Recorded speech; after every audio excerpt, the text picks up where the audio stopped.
November 20th, 1969, NASA's Mission Control in Houston. The Apollo 12 mission had just concluded one of the strangest experiments in the history of space exploration. The lunar ascent stage was intentionally crashed into the moon's surface, an impact equivalent to 1 ton of TNT. The seismometers placed by the astronauts recorded something that left the leading scientists of the era in a state of absolute paralysis. Instead of the short, dull thud characteristic of a solid celestial body, the moon began to vibrate. It rang. It rang like a giant gong or a cathedral bell. This vibration did not fade for an hour and 20 minutes. Maurice Ewing, the director of seismic research for NASA, would later state in closed circles, a quote that was carefully scrubbed from official press releases, "It was as if someone had struck a hollow iron sphere." If the moon is a natural piece of rock that broke off from the Earth billions of years ago, as mainstream science claims, it is physically impossible for it to react this way. Solid rock absorbs sound waves, it dampens them. But the moon behaved like a hollow metal hull. This incident was the starting point for the most guarded secret of the 20th century. While the public was fed beautiful photos of craters, researchers in classified labs were analyzing the data on the moon's density, and the numbers simply did not add up. The moon's average density is 3.34 grams per cubic centimeter, while the Earth's density is 5.5 grams. If the moon were a monolithic rock, its gravitational influence on our oceans would be entirely different. But there is something even more chilling. Deep sounding revealed that the density of the lunar crust increases toward the surface, not toward the core. In nature, this is impossible. In any natural planet, heavy elements settle in the center due to gravity. On the moon, it is the opposite. A super strong layer of titanium, zirconium, and ilmenite on the outside, and a void of millions of cubic kilometers on the inside. Here, we are forced to turn to the text that mainstream academia stubbornly calls poetic fantasies. In the British Museum, in the Middle Eastern Antiquities Department, under inventory number K.1652, sits a fragment of the Enuma Elish, the Babylonian version of the Sumerian creation chronicles. Most translators interpret this as a battle between gods, but if you strip away the religious pathos and apply a technical approach, a report of an engineering operation of galactic proportions unfolds before us. The Sumerians call the moon by the name Kingu, and the texts state explicitly, Kingu was not part of the original celestial family. He was created as an instrument of protection and a shield in the great war between Marduk and Tiamat. There is a phrase in the text that gives modern engineers goosebumps.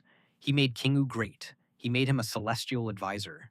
He clothed him in a garment of light to watch over the abyss.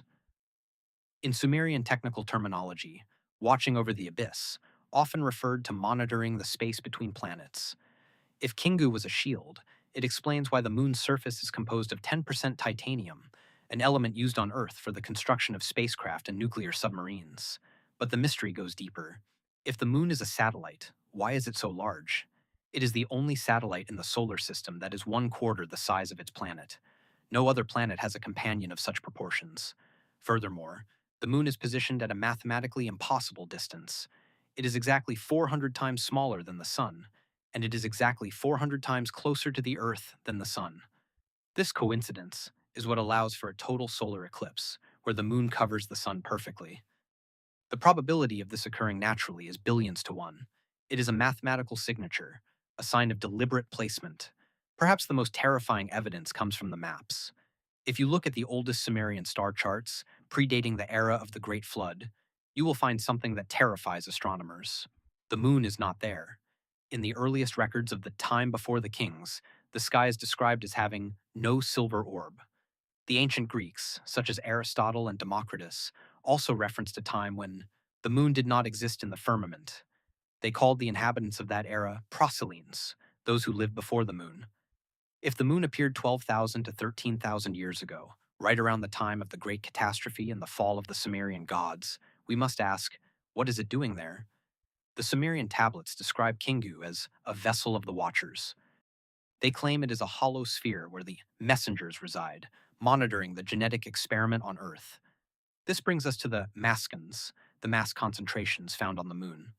These are high-density regions located under the lunar Maria.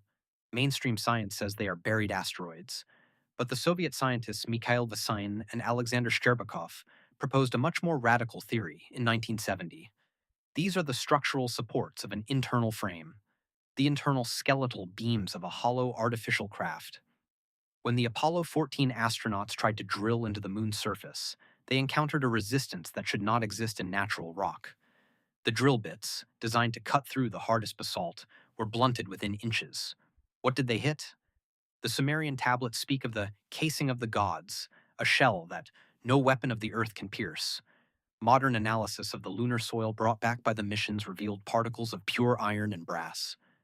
Pure, non-oxidized iron does not occur in nature. Brass is a man-made alloy of copper and zinc. Finding brass on a 4 billion-year-old rock is like finding a wristwatch in a dinosaur fossil. It is proof of manufacturing. The moon is not a world. It is a facility. A 2,000-mile-wide artificial station positioned in a perfect orbit to stabilize the Earth's tilt and monitor the evolution of the species created by the Anunnaki. But if the moon is hollow, and if someone, or something, is inside, why has NASA stopped going there? Why were the later Apollo missions canceled despite having the hardware ready? The answer may lie in the classified transcripts of the Apollo 11 mission. When Neil Armstrong and Buzz Aldrin landed, their heart rates spiked.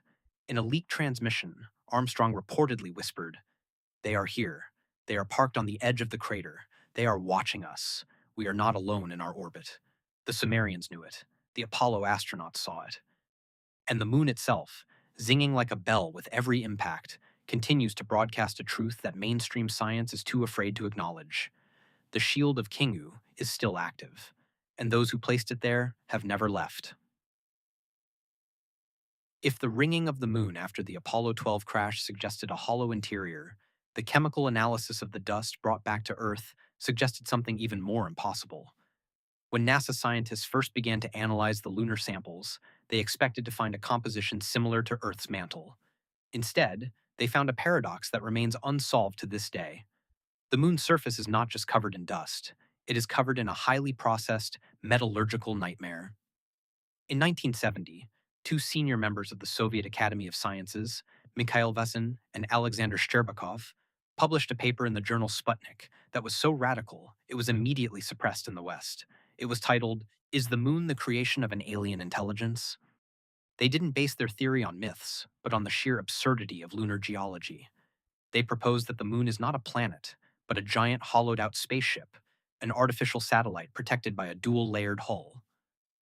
According to the Soviet researchers, the outer layer of the moon is a protective armored shell, roughly 20 miles thick, composed of a metallic mixture that is virtually indestructible. This explains why the moon's craters are so shallow.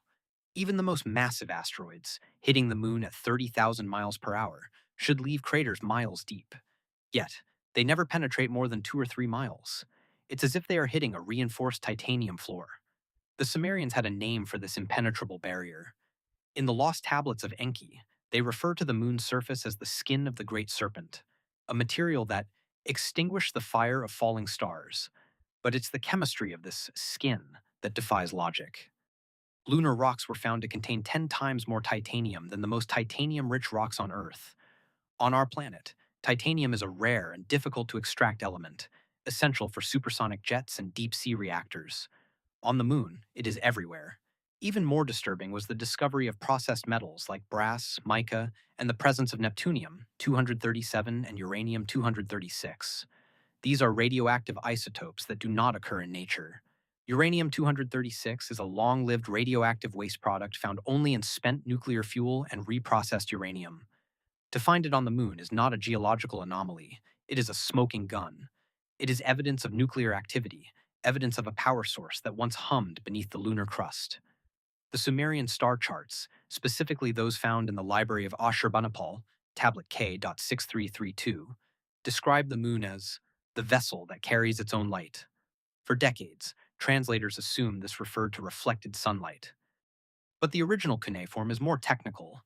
It describes a smoky glow emanating from the valleys of the orb. This matches exactly what modern astronomers call transient lunar phenomena, TLP, strange, localized bursts of light, mists, and color, changes observed in specific craters like Aristarchus and Alphonsus for centuries. These are not volcanic eruptions. The moon is geologically dead. They are gas leaks. They are the exhausts of an ancient, failing life support system. If the moon is an artificial station, we must look at its orbit through the eyes of the Sumerians. They documented that the moon is the only satellite in the known solar system that is tidally locked. It always shows the same face to the Earth.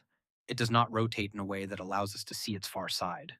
This coincidence is perfect for a surveillance station.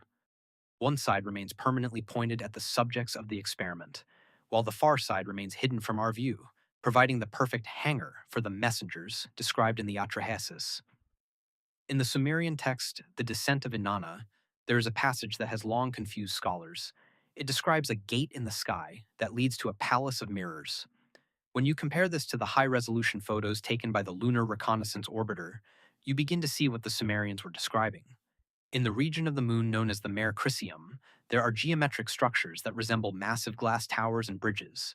NASA officially labels them as optical illusions caused by light and shadow, but the Sumerian texts speak of Lamassu of the moon, colossal stone guardians that breathed without lungs. Could these be the remains of the lunar surface installations? In 1968, before the first landing, NASA published Report R-277, a chronological listing of over 500 witnessed lunar anomalies spanning 4 centuries. These include moving lights, geometric patterns that appear and disappear, and massive shadows that move across the lunar plains at speeds impossible for clouds or natural phenomena. The Sumerians called these the chariots of Kingu. They believed that the moon was a living entity, or rather, a machine that functioned like a living entity, with its own heart and breath. The Soviet theory suggests that if you were to drill beneath the 20-mile titanium crust, you would find an internal atmosphere, a hollow space designed to house a civilization or a military garrison. This is where the Sumerian gods were said to retreat during the Great Flood. While the earth was being cleansed by the tidal waves triggered by the approach of Nibiru, the Anunnaki watched from the great ship of the night. The moon was their lifeboat. It was the only place safe from the gravitational chaos they themselves had unleashed. This leads us to the most controversial element of the artificial moon theory, helium-3. The lunar surface is saturated with this isotope, which is rare on Earth but is the perfect fuel for clean nuclear fusion. A few tons of helium-3 could power the entire Earth for a year. But why is it there? Some researchers believe the moon didn't just collect helium-3 from the solar wind over billions of years. They believe the moon is a fuel tank, a giant, 2,000-mile-wide refueling station left in our orbit.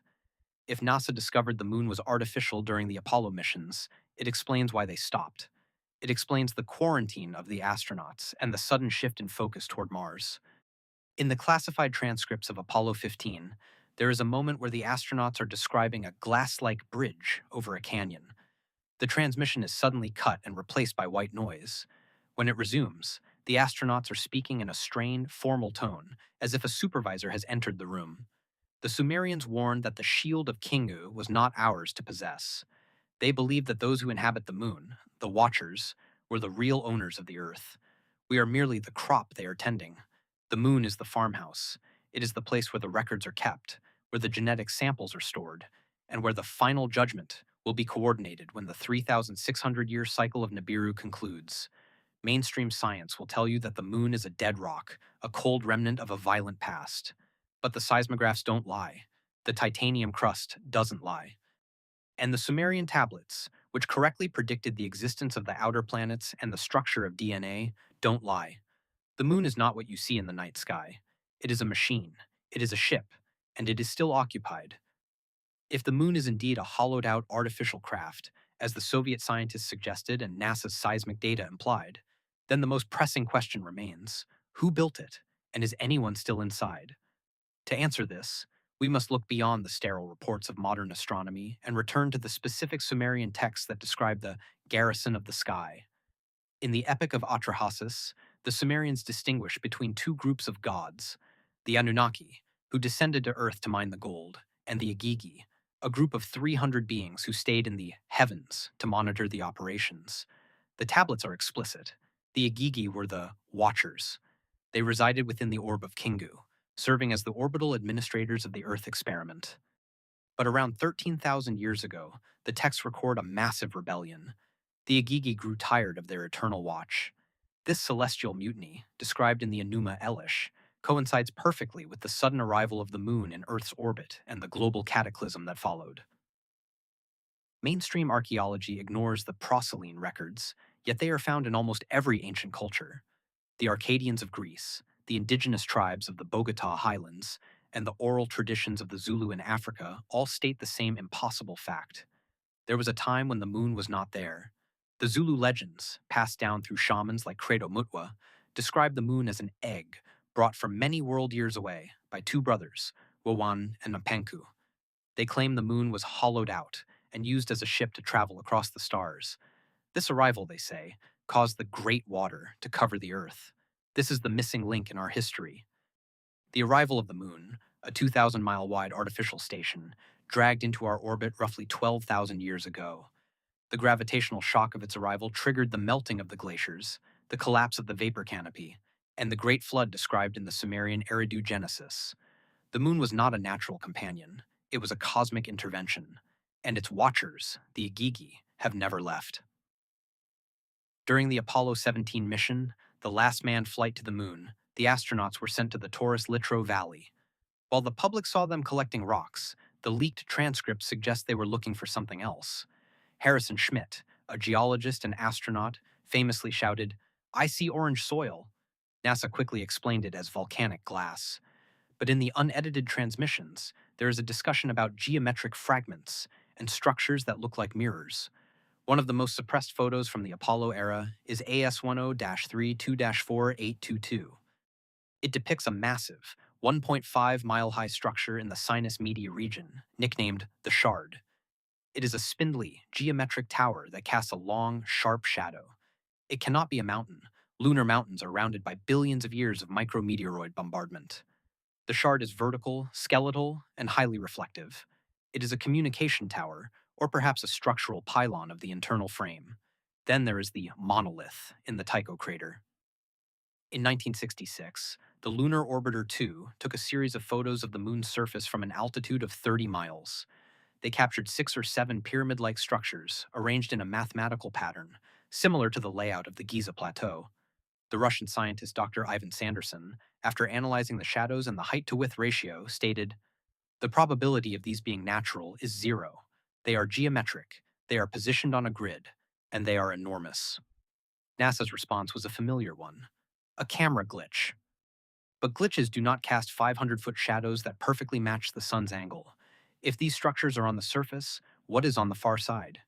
The moon is tidally locked, meaning the watchers can see everything we do, but we can never see their back door. It was only when the Soviet Luna 3 and later the Apollo missions orbited the far side that the true scale of the lunar base was revealed. Photos leaked from the NASA archives show a region nicknamed the Castle. It is a hovering, translucent structure that appears to be made of a glass-like material, suspended miles above the surface.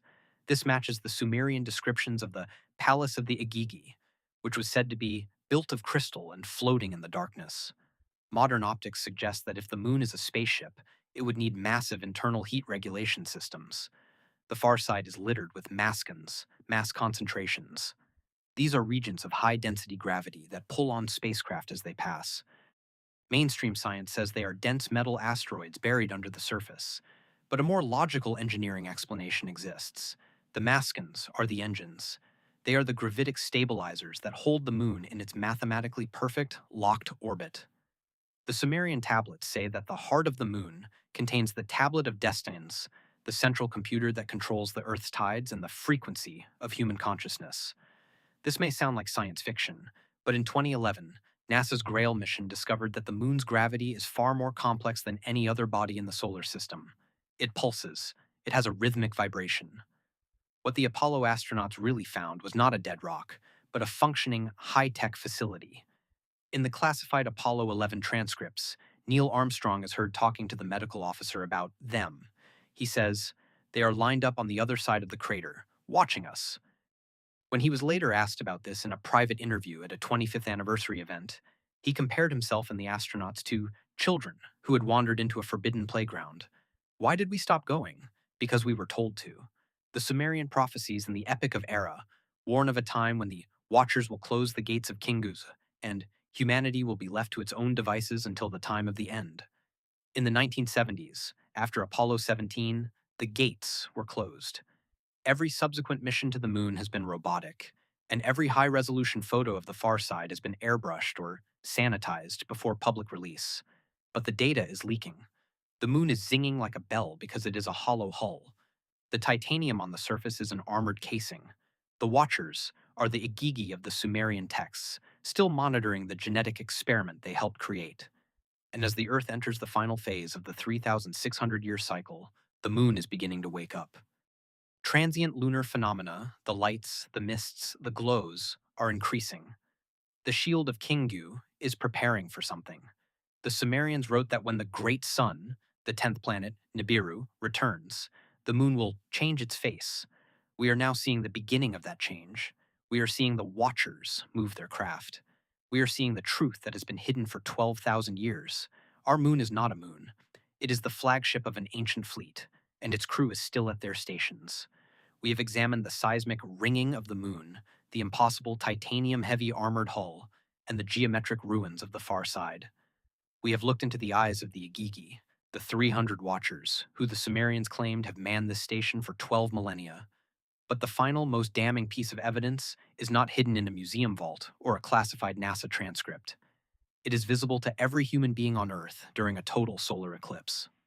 It is a mathematical impossibility so perfect that it defies every law of random planetary evolution. This is what astronomers call the 400 coincidence, but the Sumerians, in the Tablet of Destinies, called it the signature of the architect.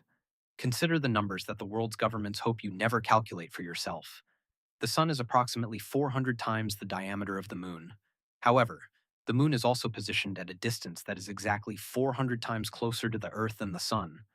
Because of this precise, non-random ratio, the two bodies appear to be the exact same size in our sky. This is the only place in the known solar system, among hundreds of moons and planets, where this occurs. It allows the moon to perfectly cover the sun during an eclipse, revealing the solar corona.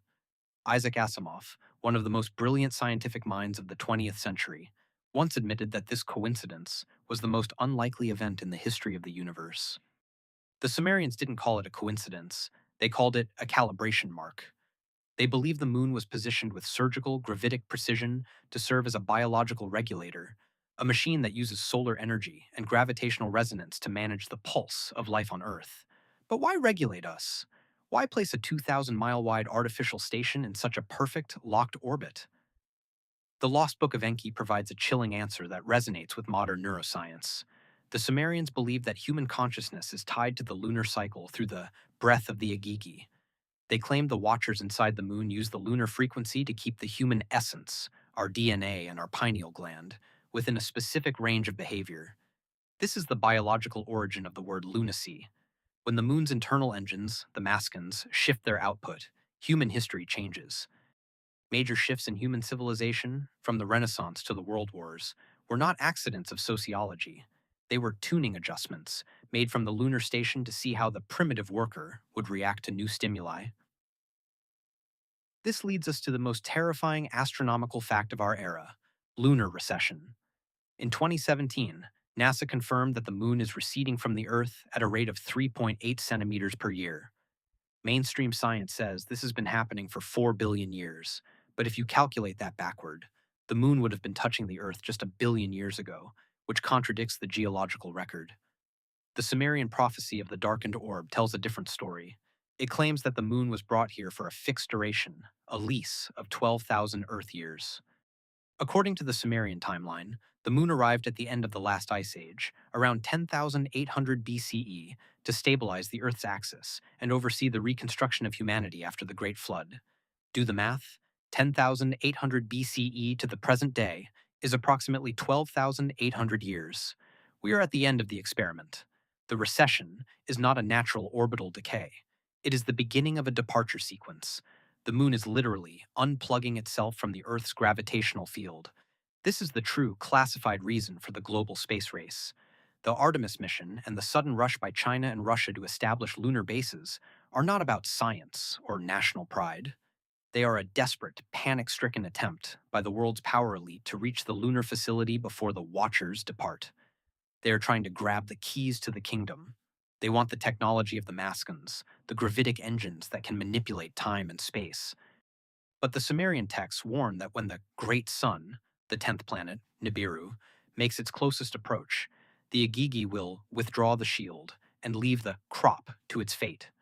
If the moon were to move even a fraction of a percent further away, the Earth's tilt would become unstable. The oceans would migrate toward the poles, the seasons would vanish, and the Earth would begin to wobble like a dying top. The moon is not just watching us, it is a life support system for the entire planet. And the Sumerians believed that its departure is the trigger for the final reset. In 1979, George Leonard, a former NASA photogrammetry expert, published Somebody Else is on the Moon. He spent years analyzing thousands of official NASA photos from the Apollo and Lunar Orbiter missions. He found rigs, mechanical arms, and superconduits, massive, miles-wide machines that are actively mining the lunar surface. But they aren't mining for gold to bring to Earth. They are mining for helium-3. Helium-3 is the perfect fuel for clean nuclear fusion, the kind of energy required to move a 70 quintillion-ton spacecraft across interstellar distances. The Sumerians described the Watchers as eating the dust of Kingu to power their boats of heaven. What we see as craters are not all impact sites. Many are giant, abandoned open-pit mining operations conducted by machines that dwarf anything humanity has ever built. This explains the quarantine of the Apollo astronauts. When the missions returned, they were locked away for weeks. The official reason was lunar pathogens.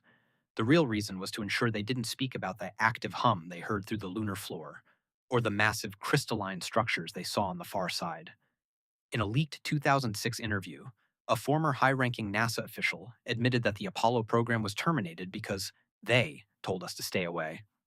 "We were warned off," he said. "The moon is a private property, and we were trespassing." This brings us to the most controversial leaked data of the 21st century, the lunar handshake.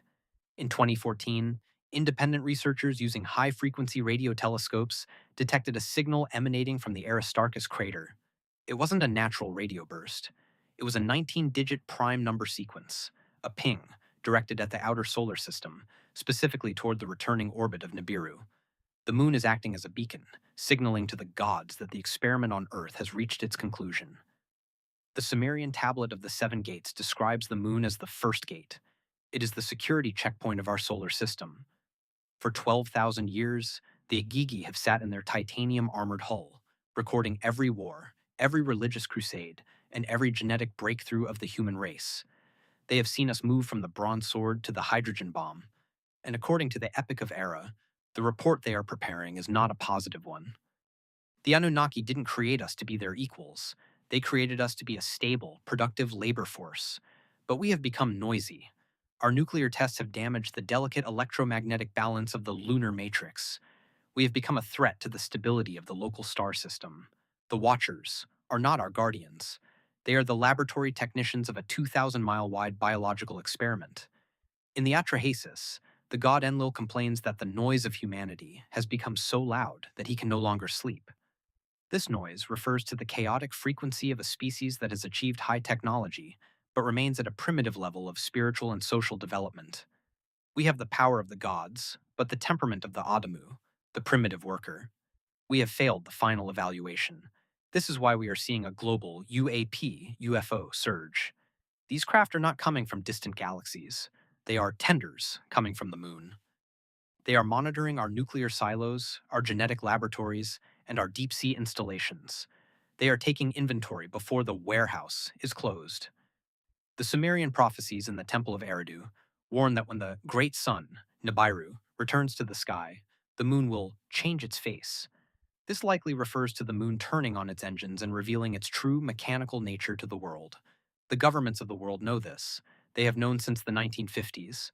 This is why they have spent trillions of dollars building deep underground military bases, DUMBs, beneath Cheyenne Mountain, the Nevada test site, and the Siberian wilderness. These are not shelters for a nuclear war. They are shelters for a post-lunar Earth. They are preparing for a world without a stable tide, without a 23.5-degree tilt, and without the shield of Kingu. The evidence is all around you, hidden in plain sight. The moon rings like a bell because it is a hollow hull. The surface is 10% titanium because it is a military-grade armored casing. The craters are shallow because they hit a metallic substructure. The math is 400 times perfect because it was engineered by an intelligence that understands the mechanics of the universe better than we can imagine.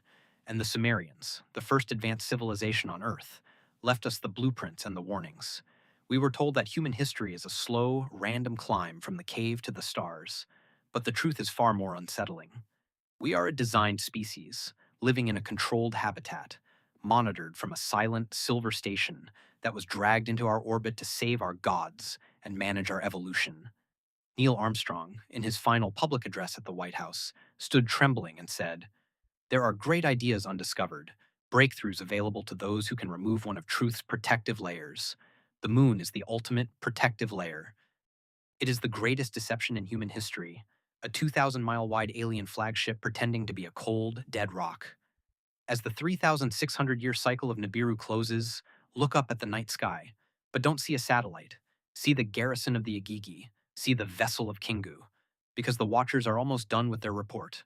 And when the engines of the moon finally ignite for the great exodus, the experiment of humanity will face its final, silent dawn. The Sumerians warned us 5,000 years ago. They told us how we were made, who was watching us, and how it would end. They gave us the numbers, the names, and the coordinates. We just chose to call it mythology, because the truth was too dangerous to believe. But the moon doesn't care about our beliefs. It continues to ring, it continues to watch, and it continues to wait for the signal to return home. If you want to understand the true origin of our species and the secrets that NASA and the world's governments are willing to kill to protect, you need to look where they tell you not to. Subscribe to this channel as we continue to decode the forbidden history of the Anunnaki and the artificial world that hangs above our heads. The truth is not out there. It is staring down at you every single night.